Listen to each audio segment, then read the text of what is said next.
Virgin mountain men bought two obese girls with sacks on their heads. What they did next shocked him. A dusty street. A church bell tolls. A silent auction begins. Two women stand bound, burlap sacks pulled tight over their heads. The crowd jeers, laughing cruelly. Then one mountain man steps forward, a recluse, a giant, a man who's never known love. With a handful of coins, he claims them as his own. But when the sacks come off, the night air shifts because these women are not what the crowd believed. They carry secrets, dignity, and a fire no chains could hold. Whispers spread. A deputy rides with a warrant. A crooked master hunts them down. And soon, the quiet mountain is alive with hooves, gunfire, and a fight for justice. What happens when ridicule turns to respect? When two mocked women rise as the key to saving a man's land, his faith, and his very soul? And in the end, will his act of mercy cost him everything, or give him the family he never thought he'd deserve? Drop a comment below, and share which part of the world you're tuning in from today. If you enjoy stories like this, don't forget to subscribe for more. The biting March wind whipped through the streets of Leadville, Colorado, rattling the rough timber walls of the auction stand. Dawn had barely broken over the snow-capped mountains, but already a crowd gathered outside the saloon, their breath forming clouds in the frigid morning air. The crunch of boots on frozen mud and the low murmur of voices filled the space between the weathered buildings. Enzo Hale stood at the edge of the crowd, his tall frame making him visible even from the back.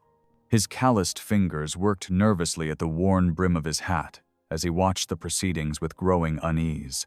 Though he towered over most men present, he tried to make himself smaller, shoulders hunched against both the cold and the attention his height sometimes drew. The trader, a wiry man with a yellowed beard and tobacco-stained teeth, strutted across the wooden platform. Behind him stumbled two figures, heavy burlap sacks covering their heads and rough rope binding their wrists. Their dresses, torn and mud-stained, revealed them as women, though their faces remained hidden from view. "Step up, gents," the trader called out, his voice carrying across the gathering. "Got myself two burdens here, more trouble than they're worth." He yanked one of the women forward, causing her to stumble. "Been nothing but dead weight since I picked 'em up. Might as well be rid of them."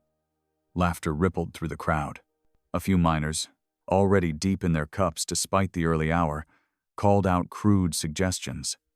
The sound of their mockery made Enzo's stomach turn. "Who'll start the bidding?" the trader asked, spreading his arms wide. "Surely these fine specimens are worth something to someone," more laughter answered him. The women swayed slightly where they stood, exhaustion evident in their posture.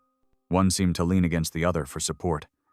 "Come now," the trader continued, his voice taking on an edge of frustration. "Surely someone needs help with washing or cooking." He grabbed the arm of the taller woman, shaking her slightly. "They've got all their teeth, far as I can tell." The crowd's amusement grew crueler. A drunk miner in a filthy red shirt staggered forward, raising an empty bottle. "I'll give you this here bottle," he slurred, setting off another wave of laughter. Enzo's hands tightened on his hat. His heart pounded against his ribs as he watched the women sway under the weight of their hoods in the cold morning air. The trader's rough handling made his jaw clench. Without fully understanding what drove him, Enzo found himself moving forward. The crowd parted slightly at his approach, a few whispers following in his wake. He knew what they called him behind his back. The Virgin Giant, the strange mountain man who came to town only when necessary. His boots thudded heavily on the wooden steps as he climbed onto the platform. Reaching into his coat pocket, Enzo pulled out a small leather pouch. With trembling fingers, he counted out several silver coins, placing them deliberately on the trader's table. A collective gasp rose from the onlookers. The trader's eyes widened, darting between the coins in Enzo's face. "Well now," the trader said, a nasty grin spreading across his face. "Looks like our mountain man's finally found himself some company." This sparked another round of jeers from the crowd. Enzo kept his eyes fixed on the coins, his face burning. He didn't trust himself to speak, knowing his voice would shake. Instead, he reached for the rope, binding the women together. "They're yours, then," the trader declared, scooping up the coins. "Though what a man like you wants with them is beyond me." The crowd roared with laughter. Moving carefully, trying not to frighten them, Enzo guided the women down the platform steps. Their steps were unsteady, and he had to support them to keep them from falling. The jeers of the crowd followed them across the muddy street to where his wagon waited. "Careful there, giant," a miner called out. "Don't break them before you get 'em home." "Reckon he don't know what to do with them anyway," another voice added, triggering more cruel laughter. Enzo helped the women into the wagon bed as gently as he could, making sure they were settled before climbing onto the driver's seat. His hands shook as he took up the reins. The morning sun had barely cleared the mountain peaks as he clucked to his horses, urging them forward. The wagon creaked and swayed as it moved through the rutted streets of Leadville. Behind them, the sounds of laughter and mockery gradually faded, replaced by the steady clip-clop of hooves and the groan of wooden wheels. The town began to shrink behind them, its rough buildings growing smaller against the vast mountain landscape. Enzo's mind raced as he guided the horses toward the outskirts. What had he done? He had no idea who these women were, or why they were being sold. The few coins he'd spent had been meant for supplies, salt, coffee, ammunition for hunting. Instead, he'd bought two strangers, moved by nothing more than the sight of their misery and the cruelty of the crowd. The wagon hit a deep rut, jostling everyone. A muffled sound came from the wagon bed, the first noise either woman had made. Enzo glanced back, his conscience pricking him. They still wore the hoods, their hands still bound. He should stop and help them, but something held him back. Fear, perhaps. Fear of what he might see in their eyes when the hoods came off. Fear of having to speak to them. So he drove on, the wagon rattling up the rutted road that led into the mountains. The morning sun cast long shadows across their path, as Leadville disappeared behind them, leaving Enzo alone with the consequences of his impulsive act of mercy. The cold wind cut through his coat, but he barely felt it. His mind was too full of questions he couldn't answer. What would he do with them? His cabin was sparse, barely suitable for one person, let alone three. He had no experience with women, barely spoke to anyone at all if he could help it. The few times he came to town for supplies, he conducted his business quickly and quietly, always eager to return to his solitary life in the mountains. Yet here he was, driving away from town with two strangers in his wagon, bought with coins he could ill afford to spend. The weight of what he'd done settled over him like a heavy blanket. There was no going back now. The deed was done. Whether it was an act of kindness or foolishness, only time would tell. The wagon continued its slow journey, winding its way up into the mountains where Enzo's cabin waited. Behind him, the women remained silent, their hooded figures swaying with each bump and turn of the road. The morning sun climbed higher in the Colorado sky, casting long shadows across the snow-patched ground, as Leadville grew smaller and smaller behind them. By afternoon, the wagon creaked and swayed along the narrow mountain road. The sun had climbed high overhead, casting dappled shadows through the pine branches. Enzo guided his horses carefully around the worst of the ruts, wincing each time the wagon jolted his passengers. The sound of rushing water caught his attention, Clear Creek, where he often stopped to water his horses. He drew the wagon to a halt in a small clearing beside the stream. The horses nickered softly, eager for a drink. Enzo sat frozen for a moment, his hands tight on the reins. He couldn't delay any longer. He had to face the women he'd bought. His heart hammered against his ribs as he climbed down from the driver's seat. The creek burbled over smooth stones as he made his way to the wagon bed. Both women sat still, their hooded heads turning slightly at his approach. He cleared his throat. "Ma'ams," he said softly, his voice rough from disuse. "I'm going to untie you now. There's fresh water here and we could all use a rest." His thick fingers fumbled with the knots, but eventually he worked them free. The women rubbed their wrists where the rope had chafed. With gentle movements, he reached for the first hood. The burlap sack came away, revealing a woman with striking features and sharp, intelligent eyes. Her face was flushed from the heat beneath the hood, and her dark hair had come loose from its pins, but she met his gaze with unwavering dignity. Something in her direct look made him glance away. He removed the second hood more carefully. The younger woman beneath had softer features than her sister, with gentle eyes that held a steady calm. Both women were heavy-set, their plain dresses showing signs of rough handling, but they carried themselves with quiet grace. "I'm Ellen," the first woman said, her voice clear and articulate. "This is my sister Caroline. We're much obliged for your help, mister." "Hail," he managed. "Enzo. Hail." Ellen nodded, helping Caroline down from the wagon. "Mr. Hale, we owe you our freedom and likely our lives. That traitor meant to sell us to the boarding house master who's been hunting us." Enzo's brow furrowed. "Hunting you?" "We escaped his establishment 2 weeks ago," Caroline explained, her voice softer than her sister's but no less composed.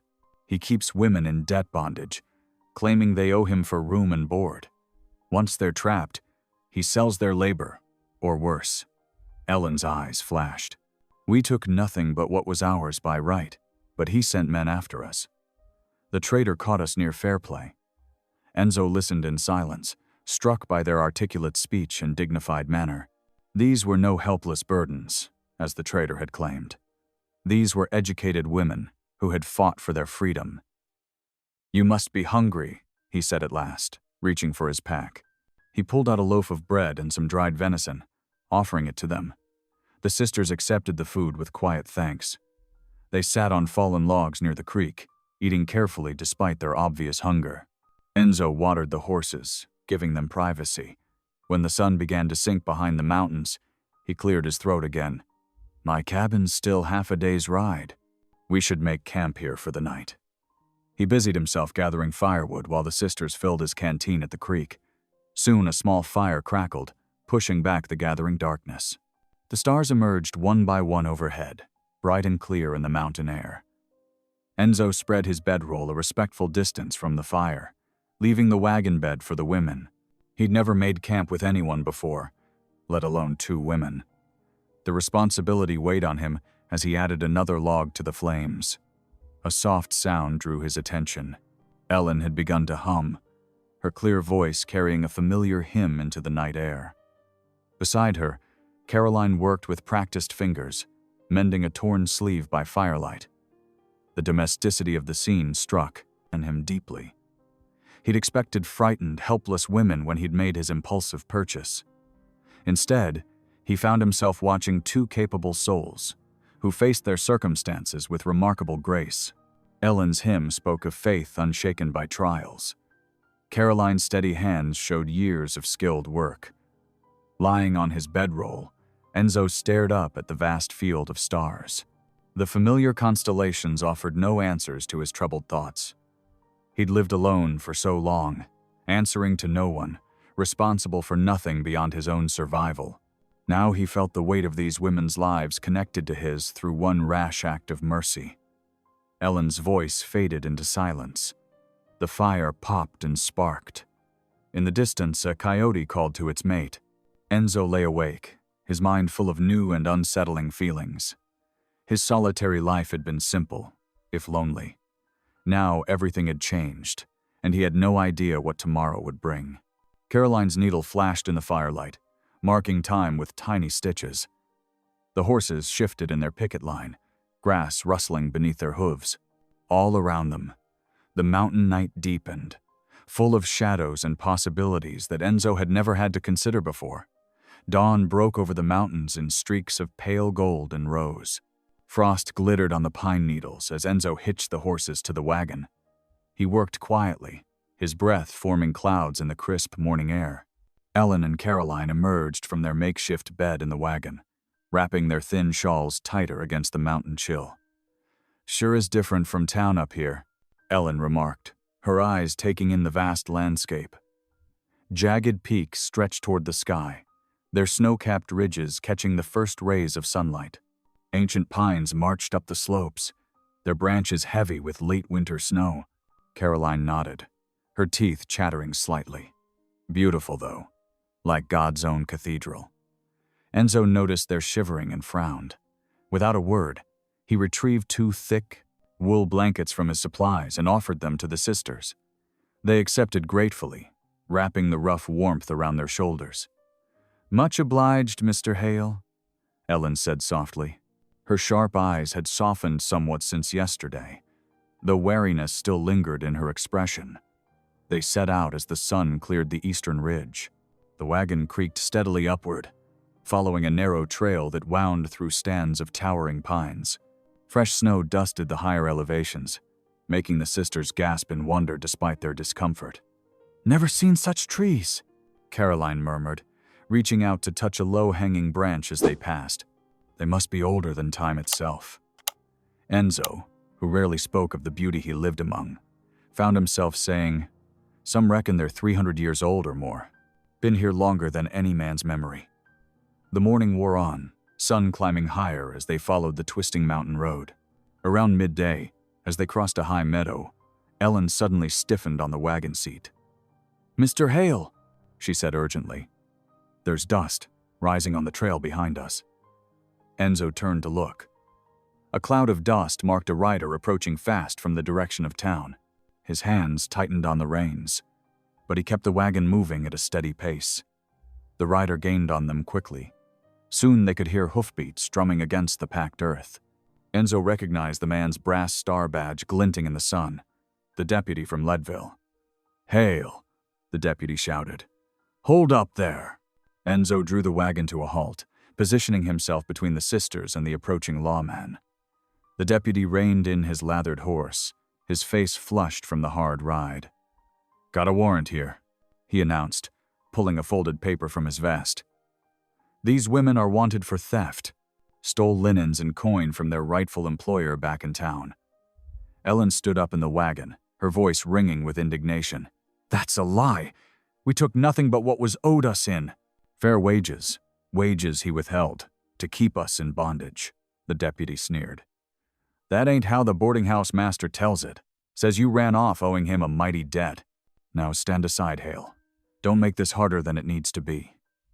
Enzo planted his feet firmly in the road. Though his heart hammered, his voice came out steady and clear. "They're under my roof now, deputy. I bought them fair and square at auction, with witnesses aplenty." "That trader had no right to sell what wasn't his," the deputy shot back. "You're harboring thieves, Hale. Could land you in jail alongside them. Then that's where I'll be." Enzo didn't move. "But these women stay with me." Caroline had gone pale, but Ellen's chin lifted defiantly. The deputy's hand strayed toward his gun belt, then dropped away. Tense silence stretched between them, broken only by the whisper of wind in the pines. Finally, the deputy wheeled his horse around. "You're making a powerful mistake, Hale. There'll be trouble brewing over this, mark my words." They watched him ride away, dust rising behind his horse's hooves. When he disappeared around a bend, Ellen let out a shaky breath. "You shouldn't have done that, Mr. Hale," she said quietly. "We're not worth you risking jail." Enzo clicked to the horses, getting the wagon moving again. "Every soul's worth standing up for, ma'am. My pa taught me that before he passed." The rest of the journey passed in thoughtful silence. Late afternoon, shadows were stretching across the valley when Enzo's cabin came into view. It was a sturdy structure of squared logs, nestled against a hillside thick with pines. A small barn stood nearby, smoke-darkened shake roof gleaming with patches of snow. "It ain't much," Enzo said apologetically as he helped the sisters down from the wagon. "But it's shelter."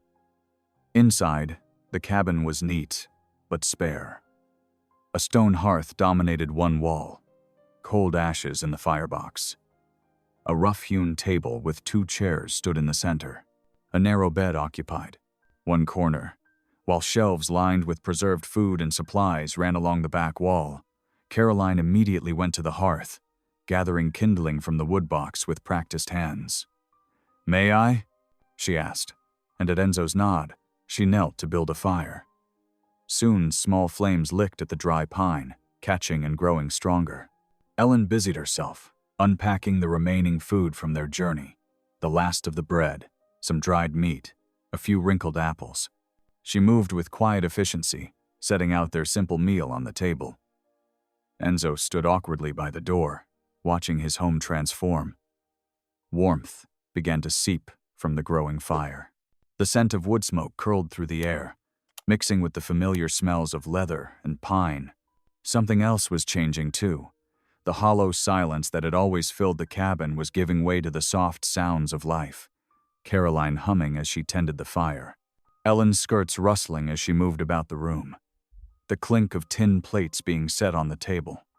Through the cabin's single window, he could see night settling over the mountains. Fresh snow began to fall, fat flakes drifting past the lamplight that now glowed from within. That light spilled out across the new fallen snow, making it glitter like scattered stars. For the first time since he'd made his impulsive purchase at the auction, Enzo felt the tension in his shoulders begin to ease. He'd defied the law today, set himself against the powerful men of town. Trouble would come of it, sure as sunrise. But watching the sisters move about his cabin with such natural grace, he knew he'd made the right choice. The fire crackled cheerfully in the hearth. Caroline arranged some pine boughs in a tin cup, bringing a touch of beauty to the plain table. Ellen poured water from the bucket into the kettle, setting it to heat for tea. Outside, snow continued to fall, but inside, the cabin glowed with warmth and newfound purpose. Dawn crept over the mountain peaks, painting the snow-covered slopes in shades of pink and gold.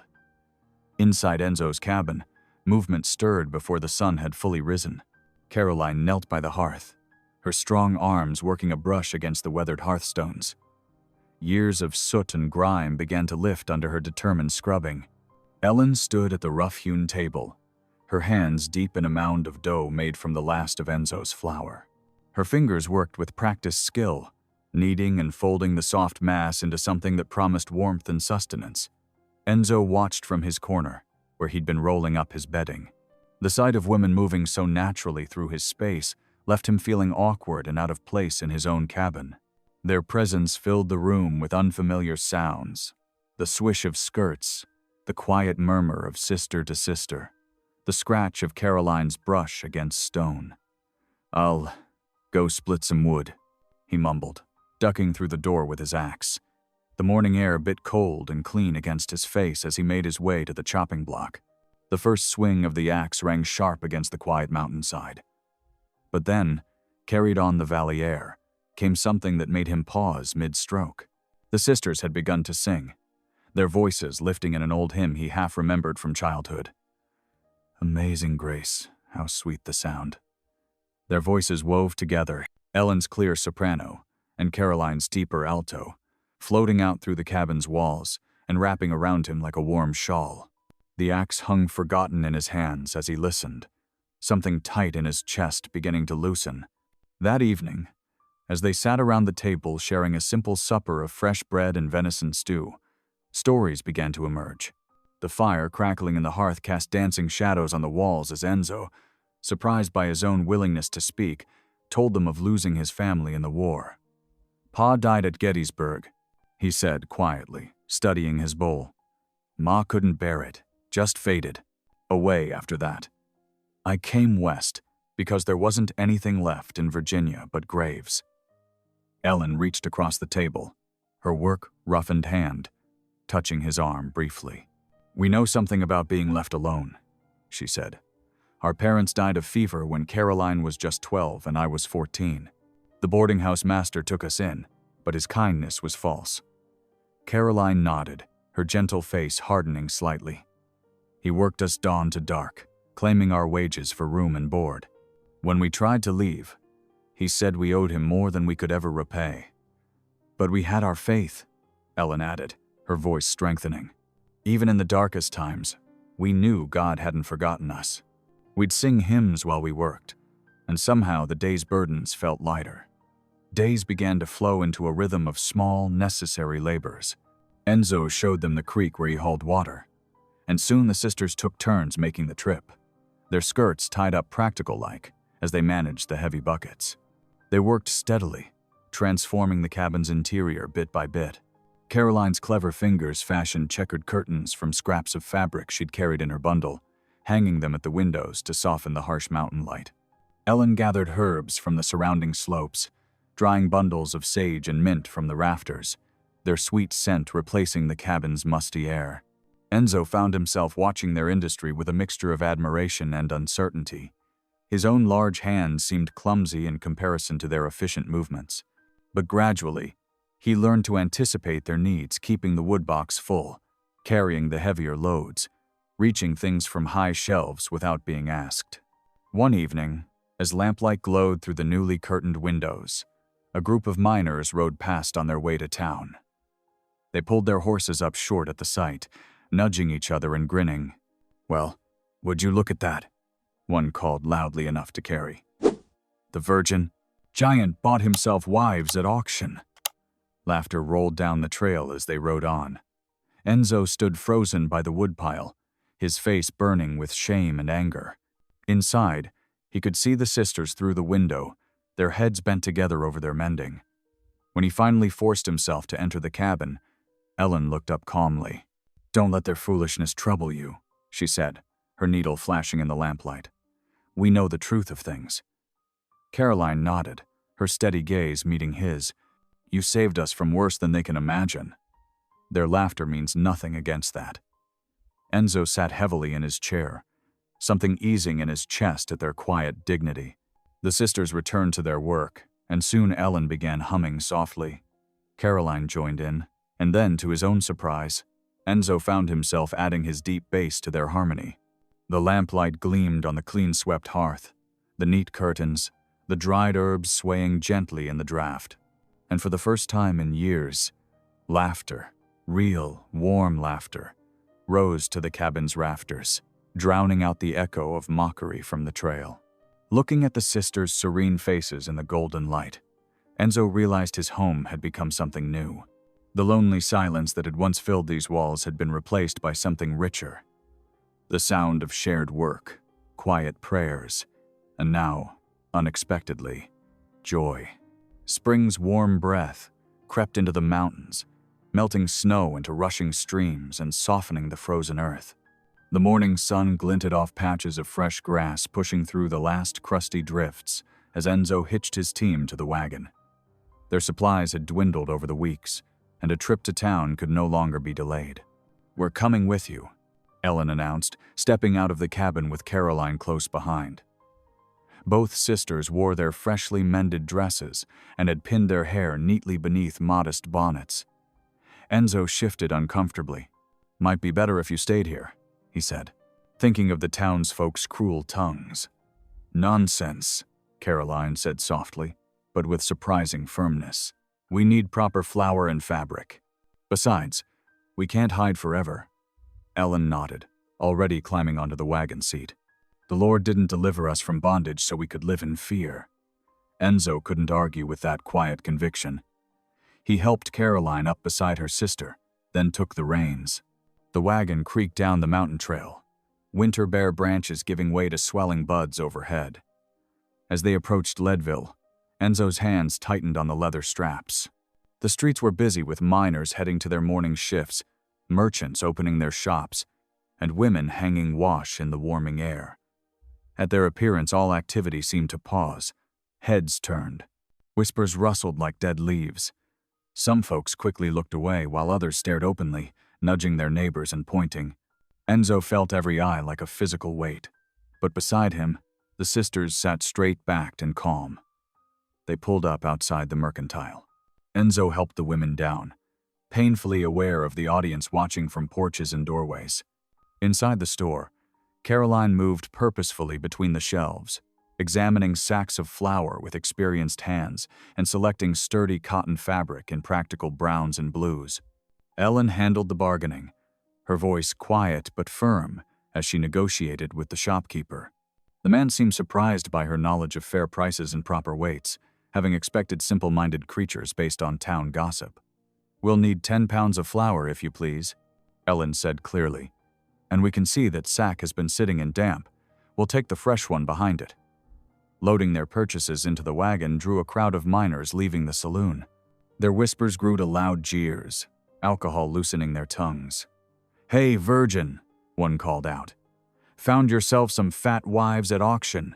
Guess even mountain fools need company." Another added, drawing rough laughter. Enzo's hands curled into fists at his sides. Heat rose in his face as he struggled to control his anger. He'd fought men for less in his younger days, but now he had the sisters to consider. Their safety mattered more than his pride. Ellen touched his arm gently. "They're not worth it," she murmured. "Help me with this flour sack." They continued loading supplies while the miners grew bolder, encouraged by Enzo's lack of response. "Bet they eat him out of house and home. 2 for the price of 1. That's some bargain." Caroline's cheeks flushed pink, but she kept her head high, methodically arranging their purchases. Ellen worked beside her, their movements steady and dignified despite the cruel words. At the blacksmith shop, where Enzo needed to collect some mended tools, they found a different reception. Old Jim Cooper nodded to them respectfully as he wrapped Enzo's repaired axe head.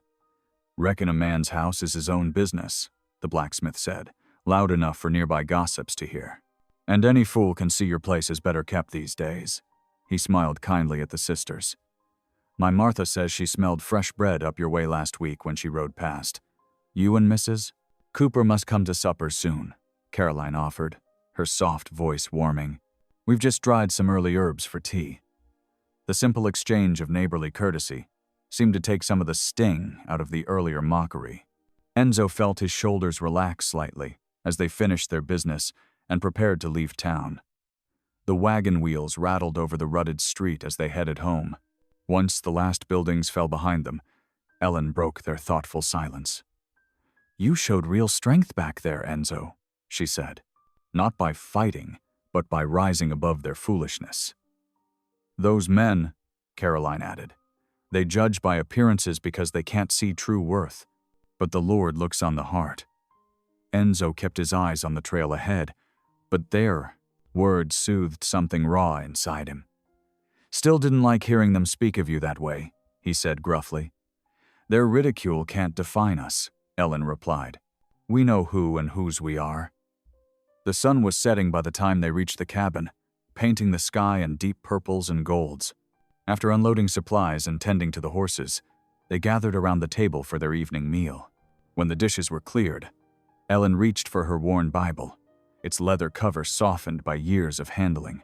She opened it carefully, pages rustling in the lamplight, and began to read in her clear, steady voice. "The Lord is my shepherd, I shall not want. He maketh me to lie down in green pastures. He leadeth me beside the still waters." The familiar words filled the cabin, settling into its corners like a physical presence. Enzo found himself leaning forward, something long buried stirring in his chest. How many years had it been since he'd heard scripture read aloud? Not since his mother's funeral, he realized with a pang. But this was different from the formal church services of his youth. Here, in the warm circle of lamplight, with Caroline's quiet breathing beside him and Ellen's voice rising and falling with the ancient rhythms, the words came alive in a new way.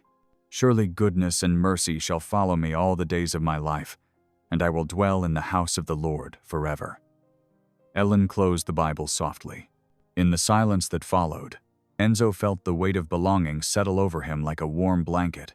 The lonely years of solitude seemed to recede, replaced by something richer, the sense of family, of shared faith, of hearts beating in harmony. Without discussion, they bowed their heads together at the rough-hewn table. The lamplight cast their shadows on the cabin walls.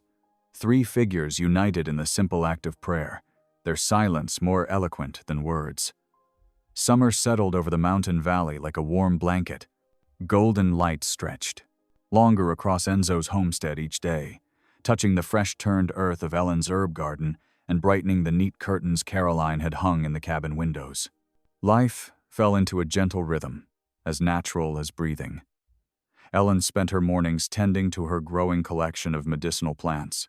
Yarrow, sage, and chamomile thrived under her careful hands.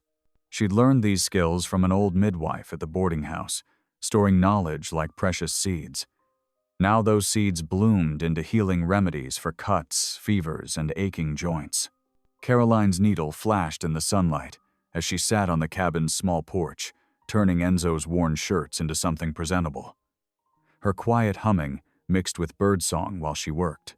Sometimes she'd pause to wave at Enzo as he crossed the meadow with his scythe, cutting hay for winter feed. Enzo found peace in the steady swing of his blade through the grass, in tracking deer through dawn-quiet woods, in watching smoke curl from his cabin chimney at day's end. The sisters had brought life to his solitary world, and he marveled at how naturally they'd fitted themselves into it. But trouble arrived one bright morning, in the form of a rail company surveyor.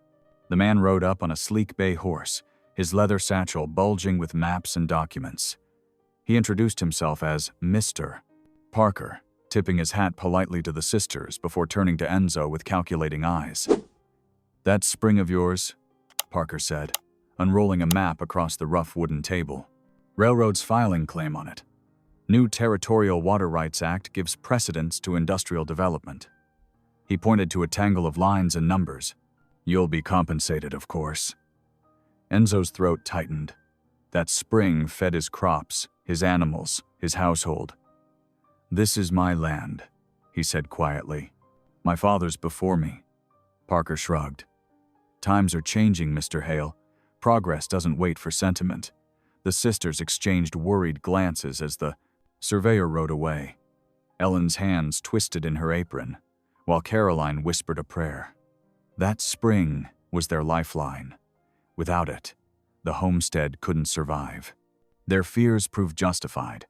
When the sheriff appeared 2 days later, dust coating his dark uniform, he didn't dismount, just sat his horse and looked down at Enzo with hard eyes. "Railroad's offering fair price," he said. "Best take it quiet, like, save yourself trouble." "And if I don't?" Enzo asked, though he already knew the answer. The sheriff's hand rested meaningfully on his gun belt. "Law's changing, Hale. Smart folk change with it." He spat tobacco juice into the dirt. "Got till month's end to sign the papers. Don't make me come back." That evening, Enzo sat at the table, head bowed under the weight of decision. Ellen brought him a cup of chamomile tea while Caroline lit the lamp. Neither spoke, respecting his silence. Finally, Enzo stood and retrieved his father's old Bible from its shelf. He'd barely opened it since inheriting it years ago, but now he sought comfort in its familiar leather binding. As he turned the pages, searching for words of guidance, Caroline gasped, "Look!" She pointed to something tucked between the pages of Psalms, a folded document, yellow with age but still intact. Ellen leaned closer as Enzo carefully opened the paper. His hands trembled as he read. It was a deed, properly witnessed and sealed by the territorial court, granting clear water rights to the spring and surrounding acreage. His father's signature stood bold at the bottom, dated 15 years prior. "The Lord provides," Caroline whispered, squeezing Enzo's arm. Ellen's eyes sparked with determination. "You must stand firm now," she said. "That deed is your shield against their schemes." When Sunday arrived, Enzo hitched the wagon for their first trip to town church. He'd avoided services before, unwilling to face the stares and whispers, but the sisters insisted this was the time to take their place in the community. The little white church stood bright in the morning sun as they approached. Townsfolk gathered on the steps fell silent at their arrival. Women whispered behind gloved hands while men shifted uncomfortably. Enzo helped the sisters down from the wagon, conscious of every eye upon them. They took seats near the back, but there was no hiding. The sisters' sighs drew the usual sideways glances, while Enzo's presence caused raised eyebrows among those who knew him only as the reclusive mountain man. Yet when the hymns began, something extraordinary happened. Ellen and Caroline's voices rose clear and strong, lifting "Amazing Grace" to the rafters. Their harmony soared pure and true, years of practice in their secret worship at the boarding house, evident in every note. Heads turned in surprise at the unexpected beauty. Even the preacher paused, moved by the sincere devotion in their singing. After the service, Enzo squared his shoulders and walked to the town hall, where the council held their weekly meeting. The sisters followed, their quiet presence giving him strength. Inside, the sheriff lounged against one wall while railroad men occupied the front row. Enzo stepped forward when called, produced the deed, and spoke with simple dignity. "This land and water were granted to my father," he said, voice steady. "The right passes to me. I mean to keep it." The sheriff's scowl deepened as the council examined the document. But the territorial seal was genuine. The witnesses' names respected old-timers. There was no legal way to override such a clear title. "Seems to me," said old Judge Wilson, "this settles the matter plain enough." He handed the deed back to Enzo. "Unless the railroad wants to challenge territorial law itself?" The railroad men muttered darkly but gathered their papers and left. The sheriff pushed away from the wall, face thunderous, but could do nothing but follow them out. Ellen and Caroline beamed with quiet pride as Enzo lifted his chin, standing tall before the council. Around the room, expressions of grudging respect replaced the usual condescension. They saw now not a simple mountain man, but a landowner defending his rightful property with dignity and law on his side.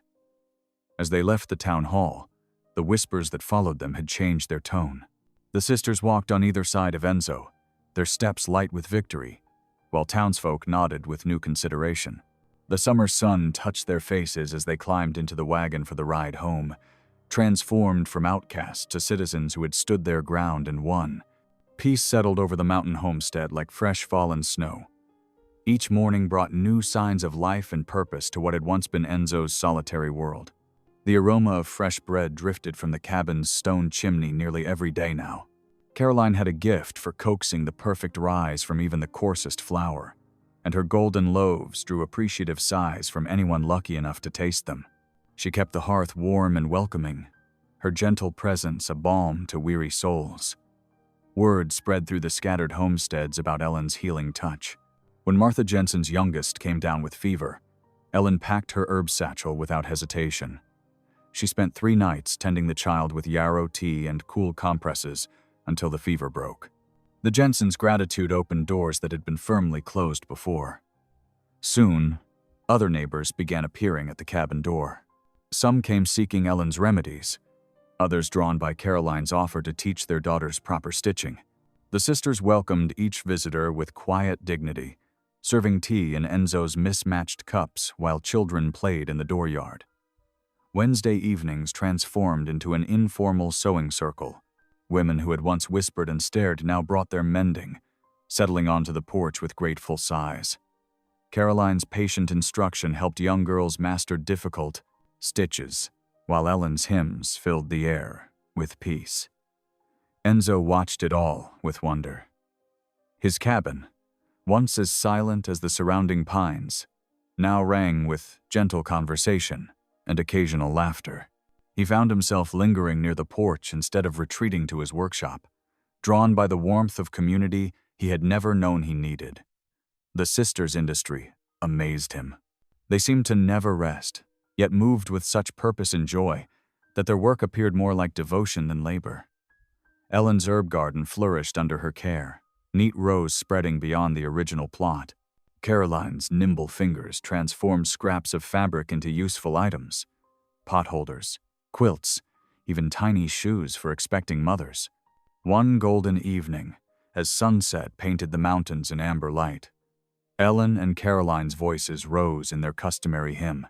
The familiar melody of "What a Friend We Have in Jesus" drifted through the cabin's open windows. Enzo stood in the doorway, listening as he always did, but something stirred in his heart. Without conscious thought, he found himself joining in.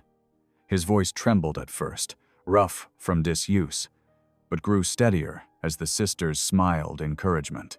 Their harmonies wrapped around his hesitant bass, creating something beautiful and whole. When the last note faded, tears glimmered in Caroline's eyes.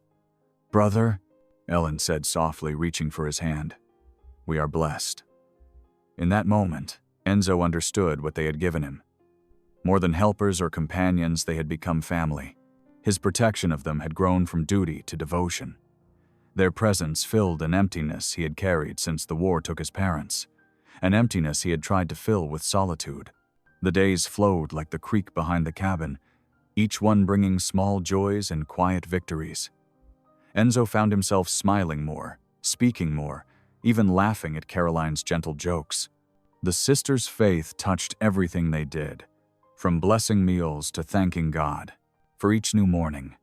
But shadows gathered on their horizon, though none of them knew it yet.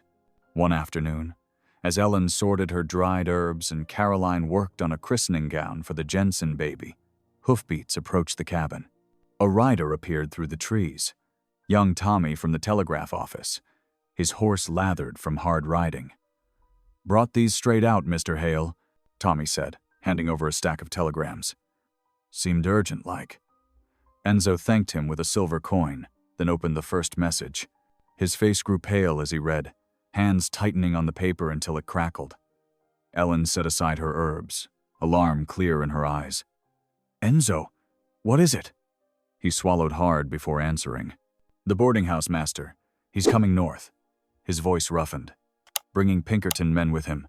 Claims you're still his legal property, that the auction wasn't binding." Caroline's sewing slipped from suddenly nerveless fingers. Ellen stood, her face set with determination despite her trembling hands. "We are not property," she said firmly. "We are children of God, and we will not return to bondage."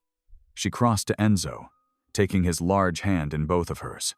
Her touch steadied him, as it had so many times before. "We will stand together," she declared. "All of us. The Lord did not bring us this far to abandon us now." Caroline joined them, her quiet strength adding to their circle. "We have truth on our side," she reminded them, "and neighbors who know us now. We are not alone." Thunder rolled across the ridges, drawing their eyes to the windows. Dark clouds massed over the peaks, mirroring the storm gathering in their lives. Wind stirred the curtains Caroline had sewn with such care, making the lamplight flicker and dance. They stood together as the first heavy drops struck the roof. Three souls bound by something stronger than law or custom. The cabin that had once sheltered only Enzo's solitude now held a family forged in faith and trial. Ellen's grip tightened on Enzo's hand as another thunderclap shook the windows. Outside, lightning illuminated the valley in brief, brilliant flashes, but inside, the lamp burned steady and true, a beacon against the gathering dark. Dawn painted the eastern sky in pale strokes of rose and gold as Enzo crept along the ridgeline. Frost crunched beneath his boots, each step measured and silent from years of hunting these slopes. He moved like a shadow through the pines, scanning the valley below with practiced eyes. The first threads of smoke caught his attention immediately. 3 separate columns rose against the morning sky, too controlled to be abandoned campfires. His jaw tightened. The Pinkertons had arrived, setting up camps to surround his homestead. From their positions, they could watch every trail leading to and from his cabin. Enzo counted at least 8 horses picketed near the closest camp. More men than he had expected. His heart hammered against his ribs as he carefully worked his way back down the slope, staying in the cover of the trees. When he pushed through the cabin door, Ellen and Caroline looked up from their morning prayers. One glance at his face told them everything. "They're here?" Ellen asked, rising from her knees. Enzo nodded, hanging his rifle on its pegs. 3 camps, at least 8 men. Caroline's fingers worked nervously at her apron, but her voice stayed steady. "What do we do now?" "We should run," Enzo said quietly. "There's a back trail through the high pass. If we leave now?" "No." Ellen's voice cut through the air like a steel blade. "We will not run." Caroline moved to stand beside her sister. "Running means surrendering to his claim. We would spend our lives looking over our shoulders, living in fear. That man would hunt us to the ends of the earth," Ellen added. "We would never be truly free." She squared her shoulders. "We faced his cruelty once before. We will not bow to it again." Enzo studied their faces, Ellen's fierce. Determination, Caroline's quieter resolve. These were not the helpless women he had first imagined when he stepped forward at the auction. They had survived horror and kept their dignity. He would not dishonor their courage by insisting they flee. "Then we prepare," he said simply. The day passed in careful preparation. Enzo checked and loaded every rifle, positioning ammunition boxes near the windows. Ellen and Caroline worked steadily, filling water barrels from the creek and moving supplies into the root cellar. "The flour goes here," Caroline directed, organizing their stocks. "We might be confined for days." Ellen packed her herbs and bandages, laying them out with medical precision. Pray we won't need these, she murmured, but better to be ready. By afternoon, the cabin had become a fortress. Enzo showed the sisters how to brace the door and which windows offered the best protection. They moved like dancers in a solemn quadrille, each knowing their part in the coming trial. Caroline paused in her work several times to kneel in prayer, her whispered words carrying through the cabin. Lord, deliver us from evil. Shield us with your mighty hand. As evening approached, Ellen tied on her apron. We need supper, she announced. Caroline, help me with the bread. Enzo stared at them in surprise. Bread? Now? Yes, now. Ellen's tone brooked no argument. We will not let fear rule us. We will eat, as we do every evening. The familiar sounds of their cooking filled the cabin, the thump of dough being kneaded, the scrape of the oven door, the gentle clatter of plates. The ordinary rhythm of it caught at Enzo's throat. These women, facing such danger, insisted on caring for him as if it were any other day. The bread's yeasty aroma filled the cabin as they gathered at the table. Ellen had made a simple stew to go with it, and Caroline poured their tea with steady hands. For a moment, they could almost pretend nothing had changed. But as they ate, Ellen's voice broke the careful peace. You should know, she said quietly, what kind of man pursues us. She told their story then, each word falling like lead in the lamplight. She spoke of endless days of labor, of wages stolen and dignity stripped away, of Caroline being beaten for dropping a tray, of Ellen's resistance earning her locked nights without food, of watching other women broken by the master's cruelty, some dying from abuse or despair. He treated us like cattle. Ellen's voice shook with controlled rage. Worse than cattle. At least livestock are fed properly. Her hands fisted on the table. I will die before I let him cage us again. I will not be silenced. I will not be owned. Caroline reached across to grip her sister's hand. We belong to God alone, she said softly. No earthly master can claim us. Enzo listened, his spoon forgotten, jaw clenched so tight it ached. Every protective instinct in his body roared to life. These strong, faithful women had endured so much, yet kept their spirits unbroken. He would defend them with his last breath. You are free, he said roughly. And you will stay free. The crack of a rifle shot shattered the evening quiet. Ellen flinched but did not cry out. Caroline's prayer beads clicked softly between her fingers. Enzo moved swiftly, dousing the lamps one by one. In the sudden darkness, he took up his position by the door, rifle ready across his knees. He could feel the sisters moving behind him, settling close on either side. They mean to frighten us, Ellen whispered, to make us cower through the night. We are not afraid, Caroline answered, her quiet voice steel, strong. The Lord is our shepherd. Outside, a wolf howled, a long, mournful note that echoed off the ridges. Another answered, then another, their wild chorus rising above the valley. Through the window, Enzo could see the enemy campfires glowing beyond the ridge, 3 points of light in the gathering dark. The sisters pressed closer, one on either side. Not seeking protection, he realized, but offering strength. Their presence steadied him, as it had so many times before. Whatever came with the dawn, they would face it together. The wolf song rose again, defiant against the night. Inside the cabin, 3 hearts beat as one, waiting for morning. The first pale light of dawn crept over the eastern ridge, painting the valley in shades of pearl and rose. Enzo stood at the cabin window, watching frost melt from the pine needles. His rifle rested ready against the wall, its metal cold in the morning air. Ellen stirred the breakfast fire while Caroline kneaded dough with swift, sure movements. The familiar sounds of their morning routine felt surreal against the weight of coming conflict. The thunder of hoofbeats shattered the morning quiet. They're coming, Enzo said softly. Through the window, he counted at least 10 riders descending the slope. At their head rode a well-dressed man on a gleaming bay horse, the boarding house master. Even at a distance, His smugness was visible in the set of his shoulders and the tilt of his head. The sisters moved to stand beside Enzo, their faces set with quiet determination. Ellen's hand found his arm, squeezing gently. "Remember?" she whispered. "We face this together." The riders drew up in a loose half-circle before the cabin. The Pinkertons spread out with practiced efficiency, rifles slung across their saddles. Their hard eyes scanned every approach, marking escape routes and defensive positions. The boarding house master urged his horse forward. His expensive coat gleamed in the morning light, and a gold watch chain glinted at his vest. When he smiled, it never reached his eyes. "Come now," he called out, his voice dripping false concern. "No need for unpleasantness. I've simply come to collect my property." He pulled a sheaf of papers from his coat. "All perfectly legal, I assure you." Enzo stepped out onto the porch, keeping his movements deliberate and calm. The morning air bit cold against his face as he studied the man who had caused such suffering.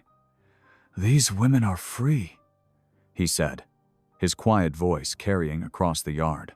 "They're under my roof now, and here they'll stay." The master's smile tightened. Such touching charity, taking in these burdens. But they belong to me by law and contract. Their debts are not yet paid. He waved the papers. "Everything's properly documented." "Forged documents," Ellen's voice rang out as she stepped through the door. "Built on stolen wages and false claims." Caroline followed, her usual gentleness hardened to steel. "We owe you nothing but scars." The master's face darkened. "Mind your tongues," or the sound of approaching horses cut him off. From the western trail came a stream of riders, farmers from nearby homesteads, townsfolk they knew from church. Word of the confrontation had spread, drawing curious neighbors to witness the drama unfolding. Fury flickered across the master's face before he masked it with another cold smile. "This is a private matter," he announced to the gathering crowd. "These women are my legal property, nothing more." "Property?" Ellen's voice carried clear and strong. "Shall I show them how you treat your property?" She began to speak, her words painting vivid pictures of life in the boarding house. Endless days of back-breaking labor, wages promised but never paid, cruel punishments for tiny infractions. She described nights locked in the cellar without food, Caroline's beating for a dropped tray, other women who had suffered and died under his rule. Caroline stepped forward, rolling up her sleeve to display the yellowing bruises that still marked her arm. "These are his ownership marks," she said quietly. "The last he'll ever leave on us."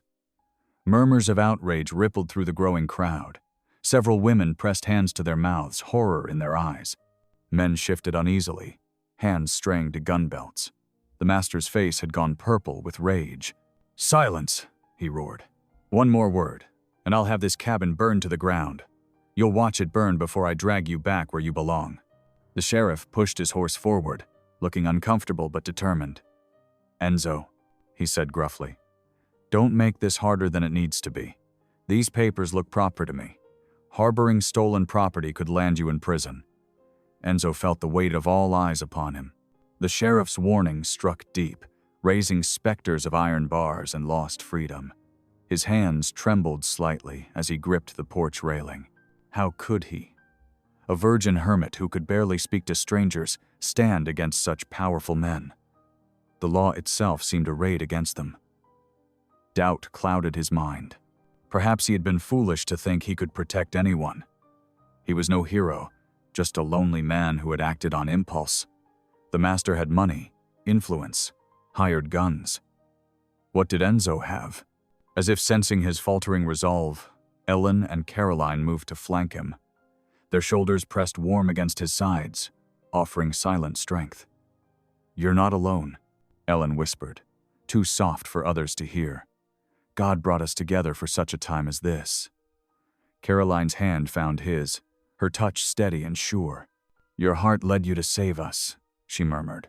"Trust it now." The master grew impatient with the silence. "Enough of this foolishness. Girls, come down here now, or things will go very badly for your protector." Neither sister moved. The morning wind stirred their skirts as they stood firm beside Enzo, 3 figures united against the threatening storm. More riders appeared on the ridges, miners, shopkeepers, even the minister's wife. The crowd continued to grow as word spread through the valley.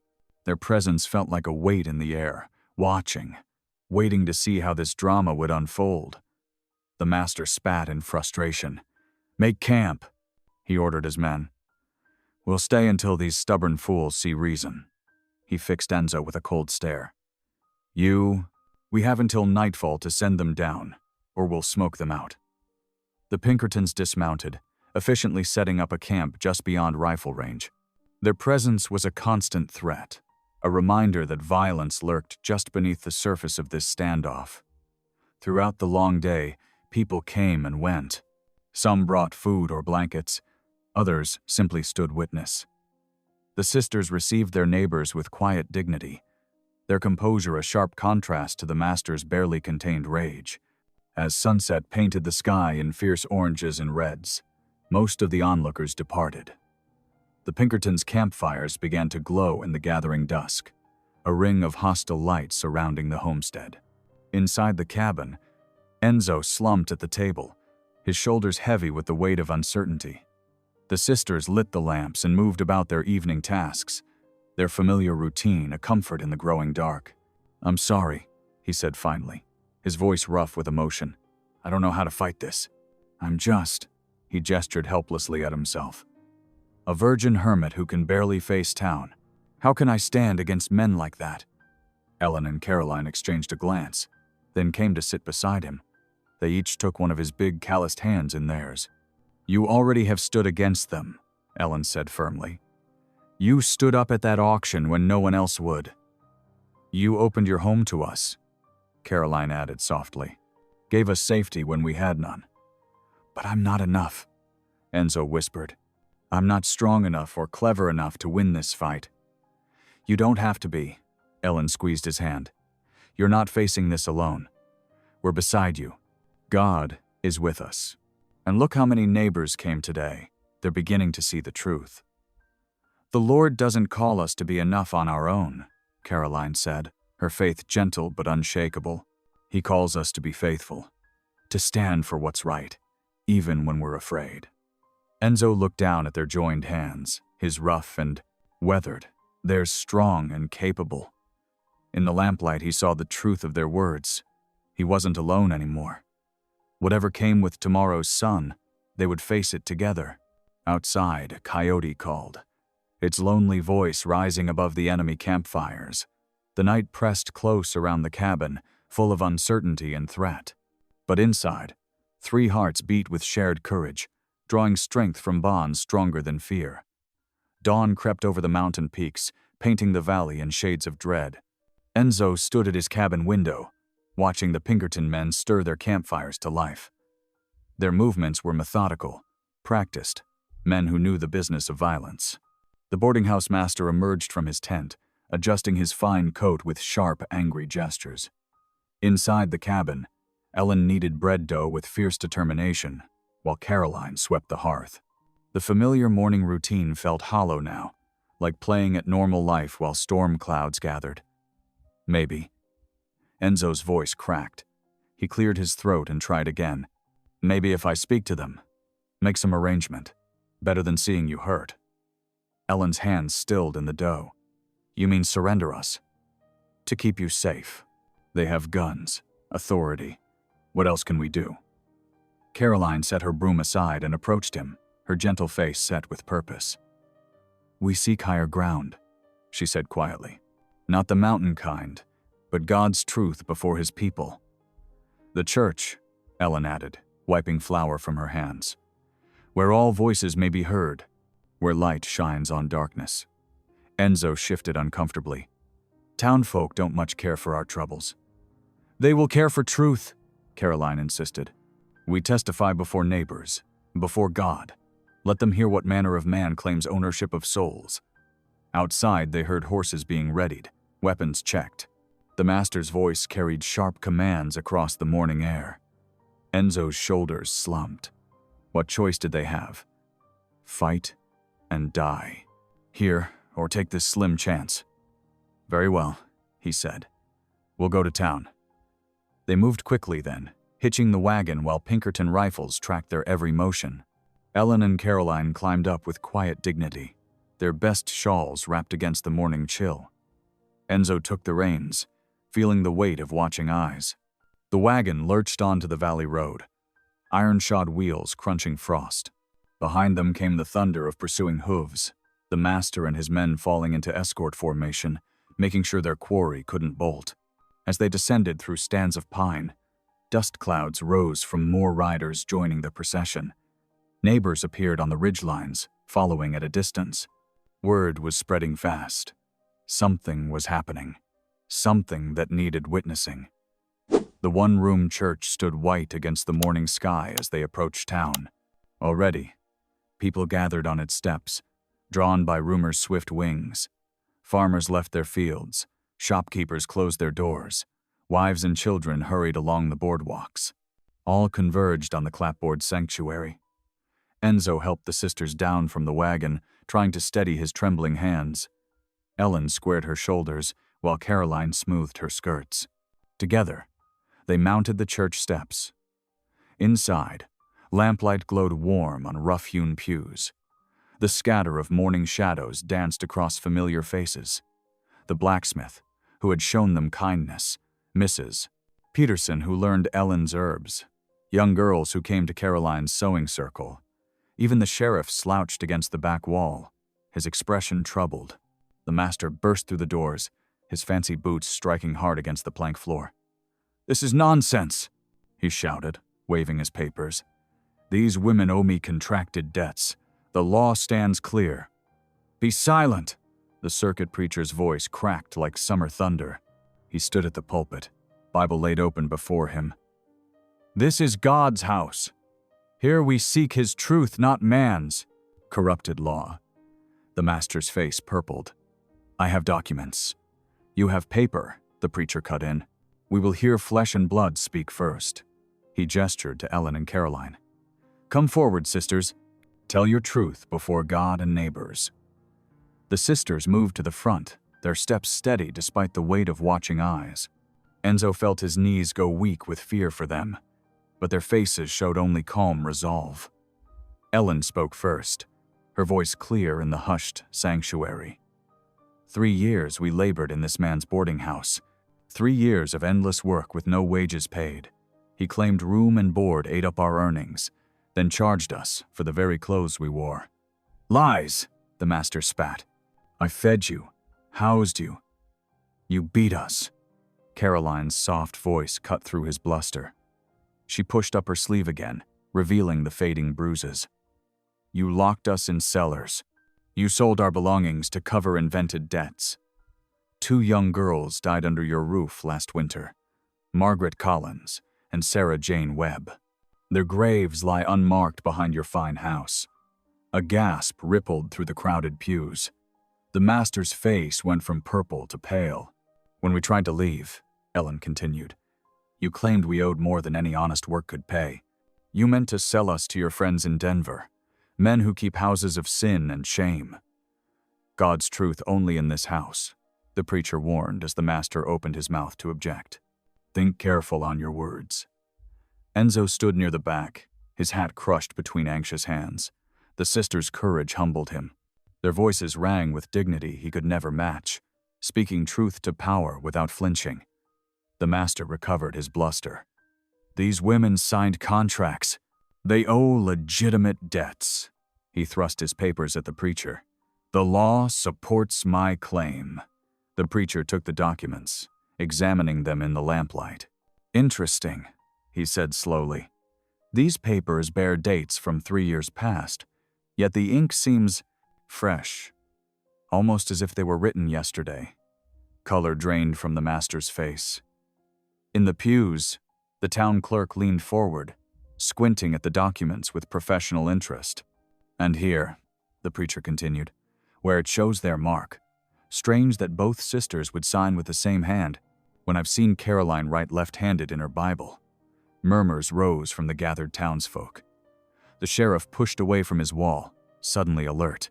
Furthermore, the preacher's voice carried clear authority now. These contracts claim to be witnessed by Judge Morrison, who, if I recall correctly, died 2 years before these dates. The master snatched his papers back, but the damage was done. The truth stood clear in the morning light streaming through church windows. The law may be twisted, the preacher declared, striking the pulpit with his palm. But God's truth cuts straight. These women stand free under heaven's sight, their bondage built on lies. The silence in the sanctuary grew thick as honey. All eyes turned to the master, then to the sisters, then to the sheriff slouched by the door. The moment balanced on a knife's edge. The preacher raised his hands, calling for order as the townsfolk leaned forward in their seats. The truth had been spoken. Now, they would see what justice their community might find. The church sat silent as a tomb. Sunlight streamed through dusty windows, casting long shadows across the wooden floor. Ellen stood straight-backed before the congregation, her hands clasped at her waist. The weight of countless eyes pressed upon her, but she did not waver. 3 winters we endured, she began, her voice clear and steady. 3 winters of endless work. From dawn until past midnight, we cooked, cleaned, mended, and served. But never did we see a single penny of our wages. The master shifted in his seat, papers rustling in his tight grip. But the preacher's stern gaze kept him silent. Each month he showed us ledgers. Ellen's words carried to every corner of the sanctuary. Always we owed more. Room and board, he claimed, ate up our earnings. Then he charged us for the very clothes on our backs, thread-worn dresses he forced us to buy from his own store at cruel prices. Women in the front pews leaned forward, their faces drawn with concern. Mrs. Peterson, who had come to know Ellen through her healing herbs, pressed a handkerchief to her lips. When we questioned the accounts, Ellen continued, he locked us in the root cellar. 3 days we spent there once, in February cold, for daring to ask about our pay. Caroline stepped forward then, her gentle presence lending weight to her sister's words. With trembling fingers, she rolled up her sleeve. Gasps rippled through the congregation at the yellowing bruises that marked her flesh. These came from his walking stick, Caroline said softly. When I dropped a bowl of stew, he beat me until I couldn't stand. Ellen tried to shield me. Her voice caught. He struck her, too. Mothers in the pews drew their children closer. The blacksmith's wife dabbed at her eyes. Even the sheriff looked uncomfortable, shifting his weight from boot to boot. You lying whores! The master exploded from his seat, face mottled with rage. I fed you, housed you, when no one else would take in such useless... Silence. The preacher's voice cracked like thunder. You will not bring such language into God's house. But Caroline wasn't finished. Her quiet voice carried more power than the master's shouts. 2 young girls died in his house last winter, Margaret Collins and Sarah Jane Webb. They took sick from sleeping in the unheated attic. He wouldn't spare coin for doctor or medicine. She pointed through the window toward the hills. Their graves lie unmarked behind his fine house, with not even wooden crosses to show their rest. He said they weren't worth the expense. More gasps filled the church. The undertaker's wife crossed herself, whispering, prayer. Everyone knew of the Collins and Webb families. Good people fallen on hard times, who'd sent their daughters to work in town. When we finally gathered courage to leave, Ellen took up the tale again. He claimed we owed more than any honest work could ever pay. He meant to sell us to his friends in Denver, men who keep houses of shame. We heard him arrange it, speaking through the wall one night. The master surged to his feet again. These contracts prove their debt. He thrust his papers at the preacher. They signed willing enough. The law stands with me. A movement stirred at the back of the church. From the shadows rose a tall figure, Dakota, the Ute elder, his gray braids gleaming in the lamplight. The congregation murmured in surprise. Native people rarely entered the white man's church.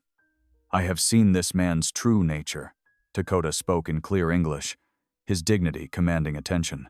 2 winters passed. When snow lay deep, I watched him trade with soldiers from the fort. He sold them goods stolen from his workers. Blankets, boots, even food meant for his boarder's table. The master's face went pale. "You dare believe an Indian over?" "I dare speak truth," Dakota cut in. "As Enzo Hale spoke truth when he shared his food with my people that same winter. A man proves his worth by deeds, not papers." The Pinkerton men shifted uneasily, glancing at each other. Their employer's reputation crumbled with each new revelation. "Order!" The sheriff pushed off from his wall. "This ain't no proper court." "It is God's court today," the preacher declared, "and his truth will be heard." Ellen stepped forward once more. Opening her worn Bible, she read in ringing tones. "For the scripture says, 'You shall not muzzle an ox while it treads out the grain,' and 'the laborer is worthy of his hire.'" Her voice trembled but did not break. The words echoed off the wooden walls, settling like dust motes in the morning light. Enzo, who had stood silent, near the door throughout the testimony, felt something rise in his chest. Not fear now, but righteous anger. He stepped forward, his large frame drawing all eyes. "These women are my family," he declared, his quiet voice carrying to every corner. "Not property to be bought and sold, but souls precious to God. I stand with them before heaven and earth." The master sneered. A virgin giant and his fat wives, but he got no further. The sheriff raised his hand, face grim. "That's enough." He turned to his deputy. "Take him into custody. We'll sort this at the proper court, but seems to me we've heard enough to hold him on suspicion of fraud and false imprisonment." The master spluttered as the deputy approached. "You can't. I have rights." "And so do they," the sheriff cut in, nodding toward Ellen and Caroline. The congregation erupted in cheers as the deputy led the protesting master away. The Pinkerton men, seeing their employer in custody, quietly slipped out the church doors. Women surged forward to embrace the sisters. The blacksmith clapped Enzo's shoulder. Dakota nodded once in solemn approval before melting away into the morning light. Above it all, the preacher's voice rose in prayer. "Let justice roll down like waters, and righteousness like an ever-flowing stream." Through tears of joy, Ellen reached for Enzo's hand. Caroline clasped his other. Together they stood in the warm sunlight streaming through church windows, their shadows merging on the wooden floor. No longer three lost souls, but a family bound by truth and love. The master's reign of cruelty had ended. Light had indeed shone on darkness, and God's truth had cut straight through man's twisted law.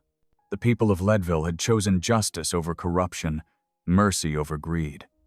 In that moment, as the church bells began to ring, hope blazed bright as the morning sun over the Colorado mountains. The Pinkertons shuffled their boots in the churchyard dust, avoiding the townspeople's hard blank thacicrate stares. One by one, they mounted their horses and turned away, their proud postures wilting under the weight of shame. They had come expecting to enforce legitimate claims, not protect a criminal's cruel empire.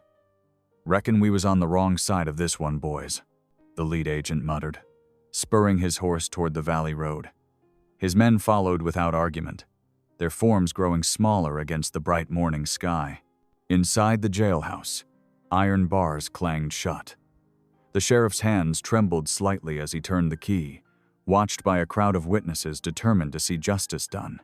The master's face had gone slack with disbelief, his earlier bravado crumbling in the face of real consequences.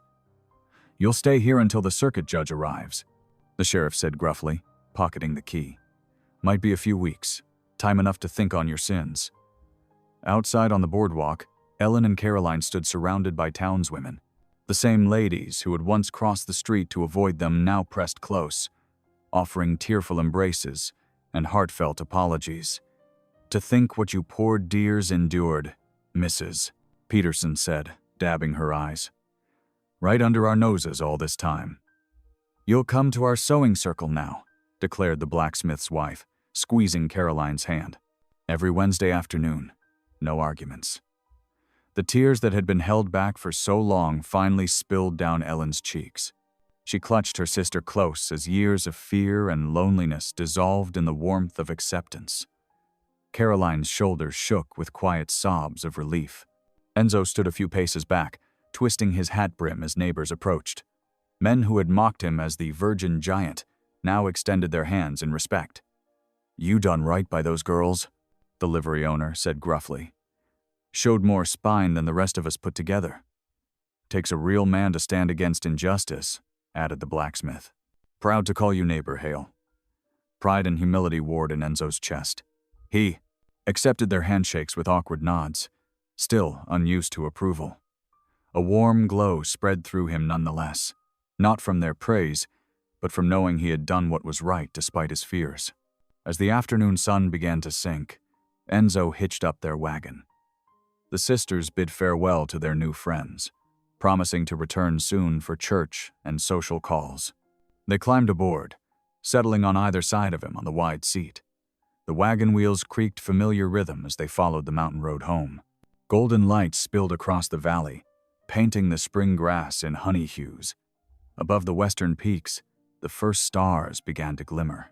Caroline's voice rose soft and clear in the gathering dusk, lifting an old hymn toward heaven.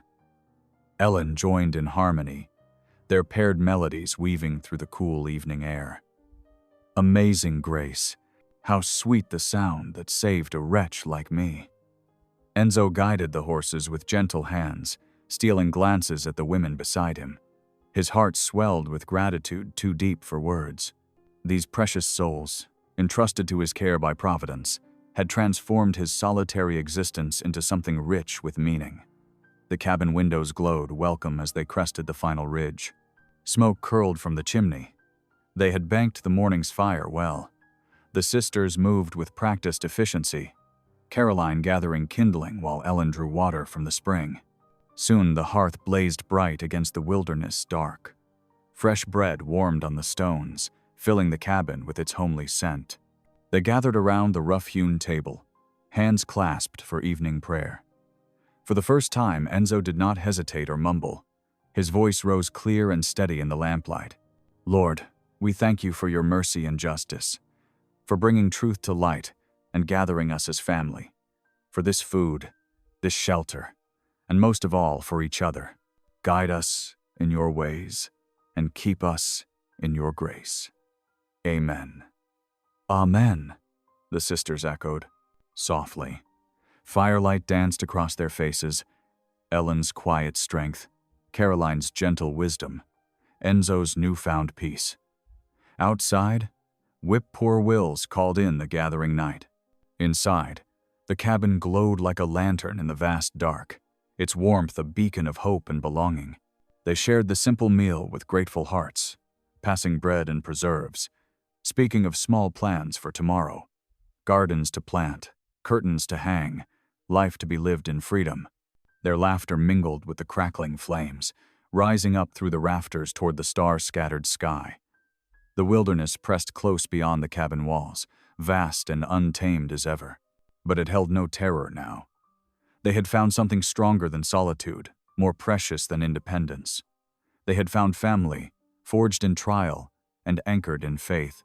As the evening deepened, the hearth's glow seemed to pulse like a living heart in the little cabin, bright against the darkness, warm against the cold, a light of hope kindled by courage and kept burning by love. Autumn crept into the valley like watercolor seeping across canvas. Aspen leaves shimmered gold against the deep green pines, while patches of late wildflowers dotted the meadows with purple and yellow. Morning frost glittered on the grass, growing thicker with each passing dawn. Enzo stood at the edge of the clearing, marking trees for cutting. The cabin that had seemed spacious for a solitary man now felt snug with 3 residents.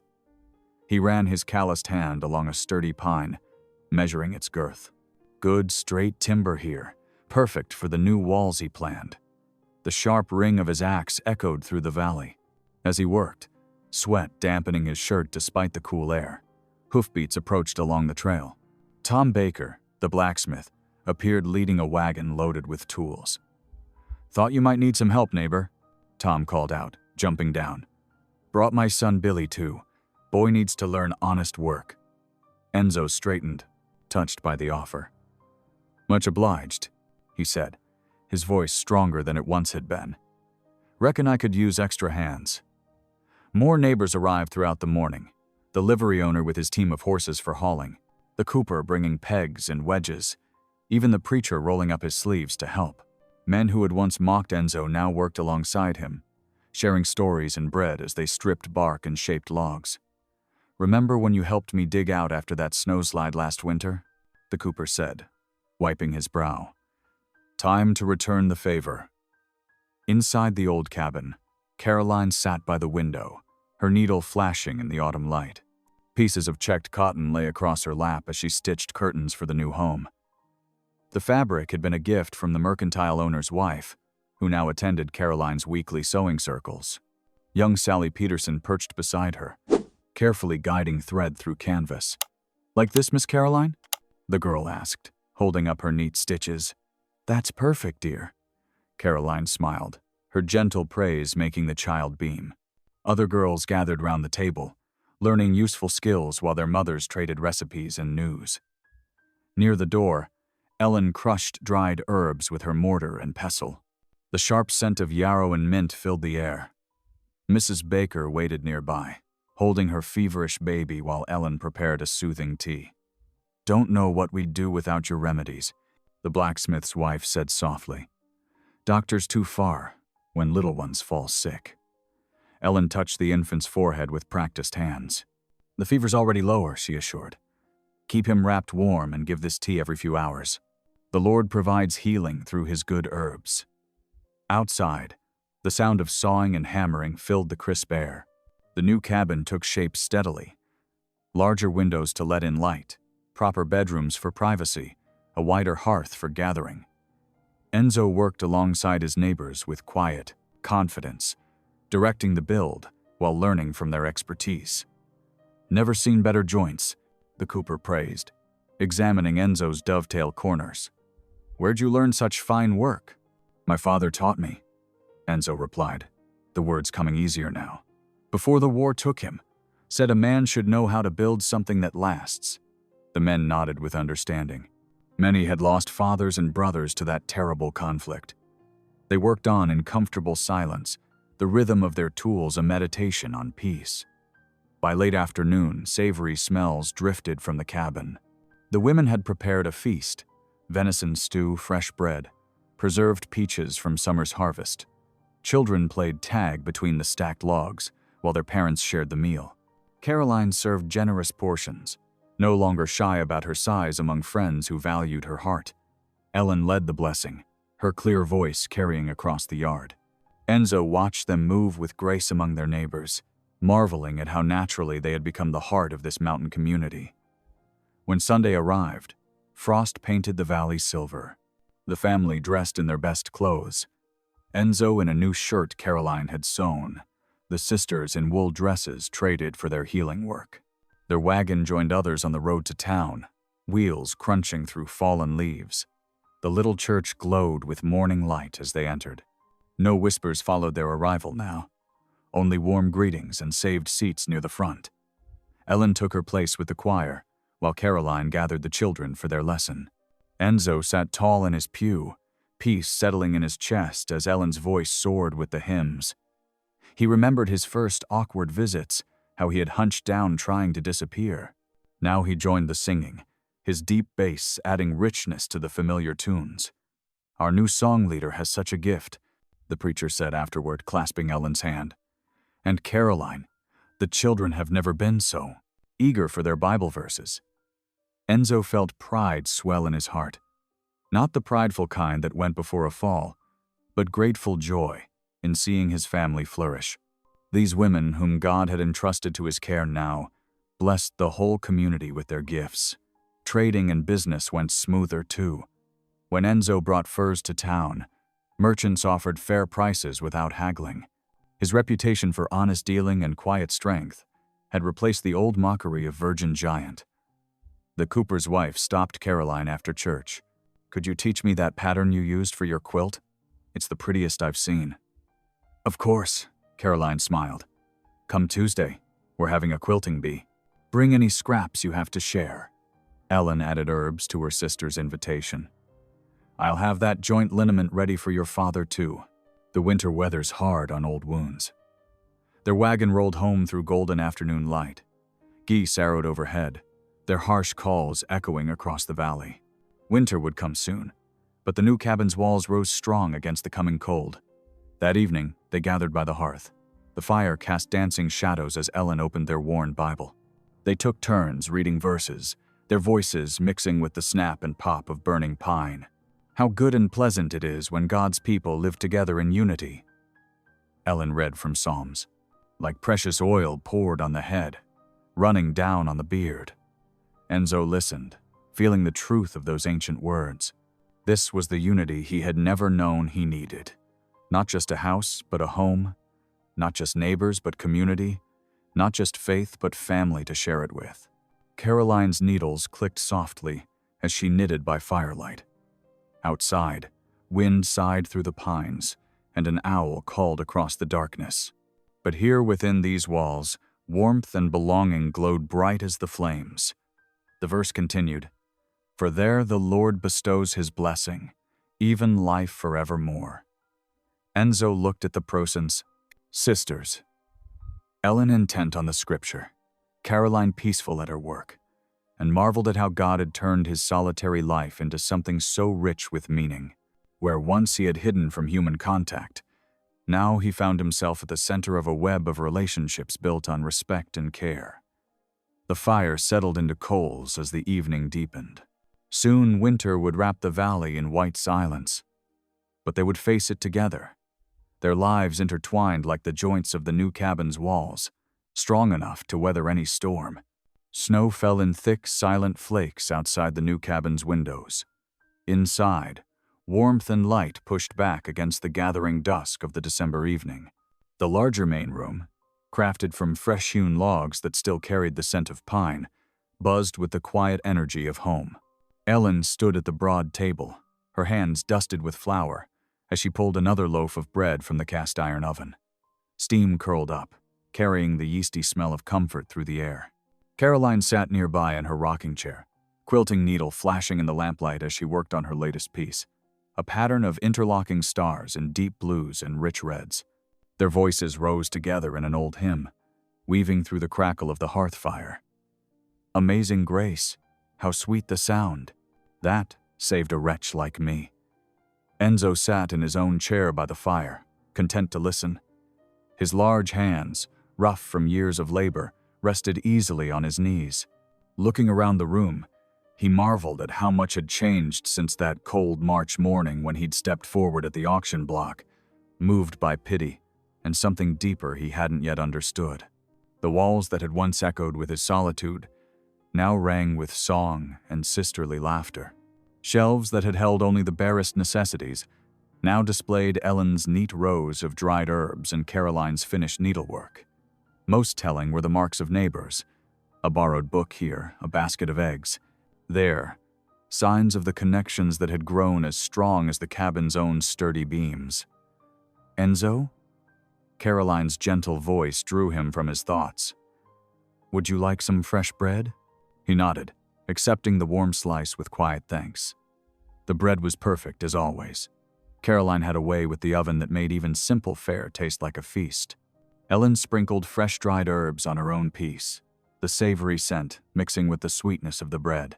A knock at the door preceded Thomas's wife, Sarah, her arms full of preserved peaches. "Thought you might like these for Christmas," she said, stamping snow from her boots. "And I was hoping, Ellen, you might have something for Jenny's cough?" Ellen rose immediately, moving to her herb shelves. "Of course, I'll mix you a syrup of horehound and honey. That should ease her breathing." While Ellen worked, Caroline drew Sarah to the quilting frame. "What do you think of these stars? I'm thinking of teaching the pattern to the girls next week." The easy conversation flowed, punctuated by the quiet sounds of domestic peace, the clink of Ellen's mixing bowl, the whisper of fabric under Caroline's needle, the pop and hiss of the fire. Enzo watched it all, his heart full. The townspeople who had once mocked him as the virgin giant now sought out his household for counsel, comfort, and community. As afternoon deepened toward evening, more visitors arrived. The smithy's daughter came for her sewing lesson with Caroline. A young couple, new to the valley, stopped to ask Ellen about winter remedies. Each was welcomed, offered bread and coffee, drawn into the warmth of hearth and conversation. The sun had just set when clear voices rose outside. Christmas carolers, led by the circuit preacher himself. Enzo opened the door to find nearly 20 neighbors gathered, their faces glowing in the light spilling from the cabin. Silent night, holy night, all is calm, all is bright. The sisters joined in immediately, their familiar harmonies strengthening the chorus. Even Enzo, who once would have hidden from such attention, found himself humming along. The preacher's eyes crinkled with approval as he conducted the impromptu choir. Snow continued to fall, catching the lamplight like falling stars. Enzo stood at the threshold, looking past the carolers to the dark mountains beyond. The peaks stood eternal against the night sky, unchanged from when he'd first sought refuge in their shadows. But he was changed. Where once he had been alone with his shame and awkwardness, now he stood as head of a household, surrounded by song and fellowship. Caroline brought out hot cider for the carolers. Ellen distributed small bags of dried peppermint and pine needle tea, her special Christmas blend. The visitors stamped their feet and blew on their cups, sharing news and holiday wishes. Children darted between the adults, caught up in the excitement of Christmas Eve. Later, as the last carol faded and the neighbors began their journeys home, the preacher lingered. "The Lord works in mysterious ways," he said, clasping Enzo's hand. Who would have thought, that day at the auction, he was building not just a household, but a lighthouse for this whole community? Enzo ducked his head, still humble before praise, but no longer crippled by it.